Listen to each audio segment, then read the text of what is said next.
ಯಾಕೆ ಮಾಮ್ ಬೇಜಾರಿದ್ಯಾ? ಏನ್ ಮಾಡೋಣ ಫ್ಯಾಮಿಲಿ ಫುಡ್ ಪ್ರಾಬ್ಲಮ್. ಏನಾಯ್ತು ಮಾಮ್? ಇದು ಒಂದು ಪ್ರಾಬ್ಲಮ್. ಸಿಟಿಗ್ ಬೇಡ ಮಾಮ್, ಸಿಟಿಗೆ ಏನ್ ಹೋಯ್ತಾ ಮಾಮ್? ಹಳ್ಳಿ ಜೀವನ ನೆಮ್ಮದಿ ಅನ್ಕೋತೀರಿ ಮಾಮ್.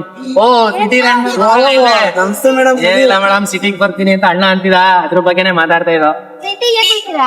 ಸಿಟಿ ಲೈಫ್ ನೋಡಿ ಮೇಡಮ್, ಹೆಂಗಿದ್ದೀರಾ? ನಾವ್ ಹೆಂಗಿದೀವಿ?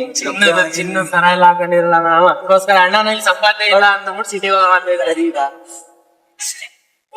ಹಳ್ಳಿನೇ ಬೆಸ್ಟ್, ಹಳ್ಳಿಲಿ ಚೆನ್ನಾಗಿ ಜೀವನ ಮಾಡ್ಬೋದು. ಸಿಟಿಲಿ ಏನ್ ಮಾಡ್ತೀರಿ ನೀವು? ಅಂದ್ರೆ ಅಲ್ಲಾದ್ರೆ ದಿನ 1000 ರೂಪಾಯಿ ಸಂಪಾದನೆ ಮಾಡ್ಬೋದು ಅಂತಲ್ಲ ಮೇಡಮ್, ಹಳ್ಳಿಲಿ ಎಲ್ಲಿ ಮೇಡಮ್ ಮಾಡಕೈತದೆ? ನಮ್ಮ ಹಳ್ಳಿಲಿ ಕೂತ್ಕೊಂಡು ಸಂಪಾದನೆ ಮಾಡ್ಕೋಬೋದಲ್ಲ ನಾವು, ಅಲ್ಲೇ ಕಷ್ಟ ಪಡ್ಬೇಕು. ನಮ್ಮ ಹಳ್ಳಿ ಚೆನ್ನಾಗಿ ದುಡ್ಕೊಂಡು ಅಲ್ಲೇ ಮನೇಲಿ ಅಲ್ಲೇ ಸಿಗ್ಬೋದು.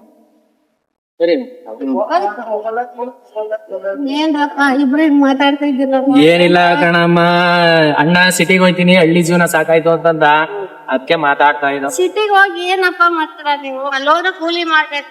ಅಂದ್ರೆ ಅಲ್ಲಿ ದಿನಕ್ಕೆ 1000 ರೂಪಾಯಿ ಸಂಪಾದನೆ ಮಾಡ್ಬೋದು. ಮಾಡೋದೊಂದಪ್ಪ, ನಾವು ಕುತ್ಕೊಂಡು ಇಲ್ಲೊಂದ್ ಸಣ್ಣ ಬಿಸ್ನೆಸ್ ಮಾಡಿದ್ರೆ ನಮ್ ಜೀವನ ನಡೀತದೆ. ಹಳ್ಳಿಲಿ ಏನ್ ಮಾಡಕ್ಕಾಗುತ್ತೆ?